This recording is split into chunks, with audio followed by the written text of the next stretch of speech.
Les psychologues et le sentiment de déréalisation. Le sentiment de déréalisation et la réalisation du soi.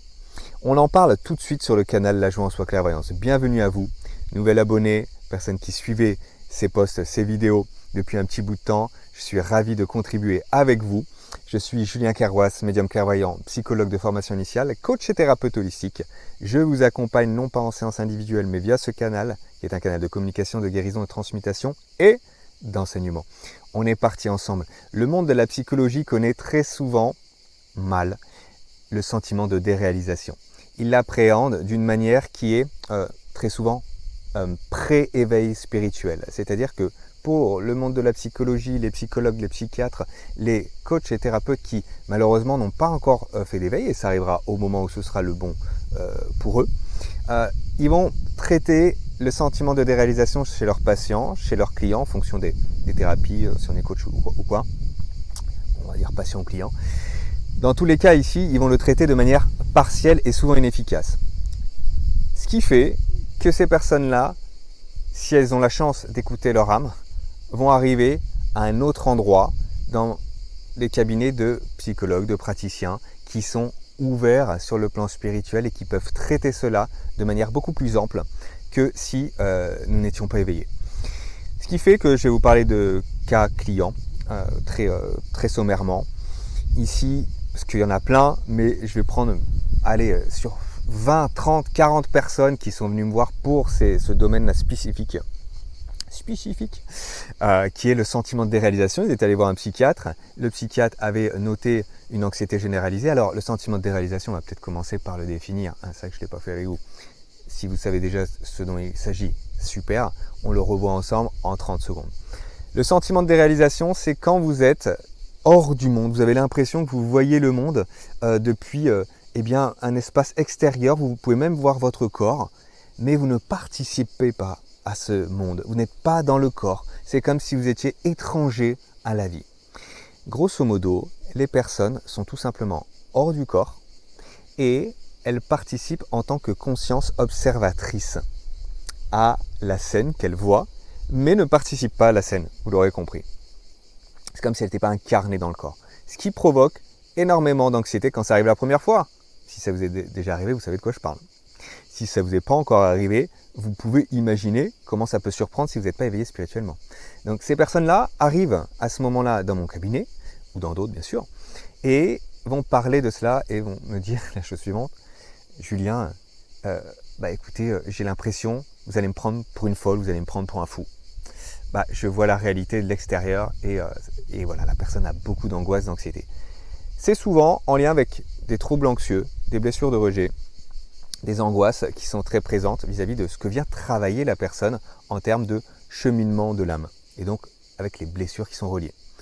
Maintenant, ce qui se passe dans les cabinets de psychiatres pour la plupart du temps, c'est que, écoutez, on n'a pas le temps, là on a 20 minutes, qu'est-ce qu'on va faire? Il y a un trouble anxieux, hop, médicament.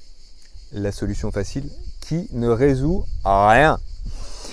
Donc ces personnes, si elles écoutent leur âme, vont avoir la chance de sortir plus rapidement du carré, du piège, de la trappe dans laquelle on essaye de les mettre, soit par ignorance, soit par ignorance tout court en fait. C'est tout simplement ça. Par volonté de bien faire d'une certaine manière, mais malheureusement avec les mauvais outils que sont les médicaments. Puisqu'ici ça va bloquer l'émotionnel et c'est souvent des personnes qui justement sur le plan émotionnel doivent venir relier. Donc qu'est-ce qui se passe? Il y a un sentiment de déréalisation et c'est souvent une fuite que tente l'esprit en sortant du corps parce que ce qu'elle vit est horrible, parce que ce qu'elle vit est difficile, parce que l'incarnation sur Terre n'est pas toujours facile. Oui, c'est un fait. Maintenant, ce qui va venir aider ces personnes, et si c'est votre cas, ou si ce n'est pas votre cas, si vous pensez à quelqu'un, transférez-lui cette vidéo. Ce qui va aider cette personne, c'est déjà de trouver un praticien qui est éveillé spirituellement, et qui va faire un travail pour l'amener dans son corps. Au contraire, on ne va pas essayer de fuir le corps, on va rentrer dans le corps. Et c'est en rentrant dans le corps qu'on va pouvoir, parce que c'est pour ça que ça se présente, utiliser ses capacités. utiliser ces possibilités que c'est de sortir du corps et de pouvoir observer non pas par le point de vue limité de l'ego, mais en dissociant et en associant le tout du coup. Je dissocie de l'ego pour associer le tout. Je rentre dans cet espace de conscience et là, je peux voir de manière très claire ce qui se passe. Donc, imaginez que vous êtes projeté dans ce monde, vous n'êtes pas encore éveillé spirituellement ou vous êtes en début d'éveil et vous ne savez pas ce que c'est. Ça peut surprendre. Et même des personnes qui sont déjà éveillées spirituellement, quand ça arrive, c'est pas toujours facile si on n'a pas fait un travail sur eh bien justement la volonté profonde de s'incarner et sur souvent la valeur de soi. C'est des personnes qui sont très anxieuses et qui se rejettent très souvent et qui quelque part se gardent hors du monde. Et c'est une très belle nouvelle parce qu'elles ont les capacités de venir observer et de nous aider à voir ce que l'on ne voit pas. C'est ça qui est marrant, vous le voyez, dans le sentiment de déréalisation. Hein. On a l'impression que c'est pas réel, alors qu'au contraire, elles approchent une réalité qui est bien plus grande. Donc c'est là où les psychologues se trompent. Sentiment de déréalisation, non. Oui, il y a un sentiment que je ne fais pas partie de cette réalité-là. Ça c'est vrai, mais parce qu'il y a aussi une réalité supérieure en termes de vibration qui existe, et ça aussi c'est vrai. Donc c'est pas du ou, mais c'est du et ici. Oui, il y a un sentiment de déréalisation, et oui, il y a une réalité supérieure en termes de vibration. Un autre monde. Voilà. Alors, ici, donc la personne va pouvoir venir utiliser ses capacités, vous l'aurez compris, en revenant dans le corps. Faites passer ce message à toutes les personnes qui ont des blessures de rejet.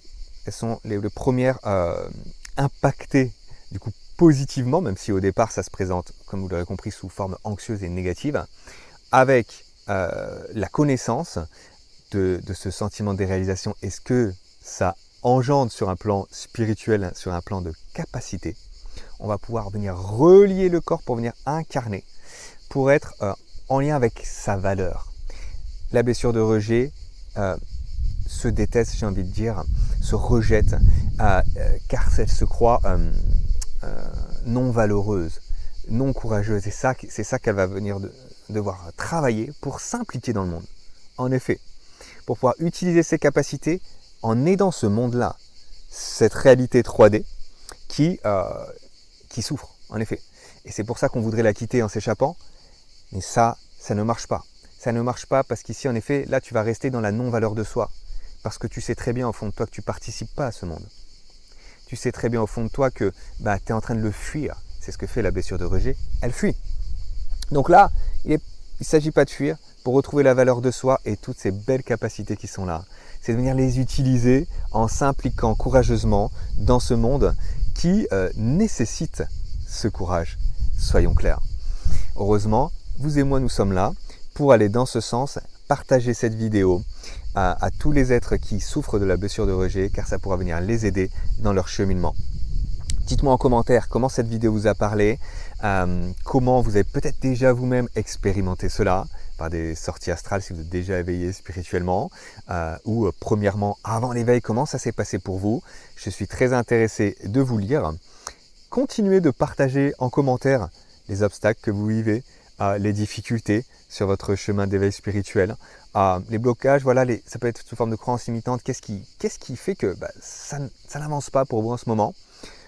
Pas dans une dynamique de victimisme, je le répète, on n'est pas ici pour se plaindre, on est ici pour partager en prenant ses responsabilités, en s'impliquant. Voilà les amis, ravi de vous lire, ces sujets-là sont repris en vidéo et je vous transmets ce que je canalise, ce que je reçois, ce que j'ai déjà enseigné, voilà, en fonction du sujet, tout simplement. Je vous embrasse très très fort, à bientôt sur le canal Agement Soi Clairvoyance, prenez soin de vous.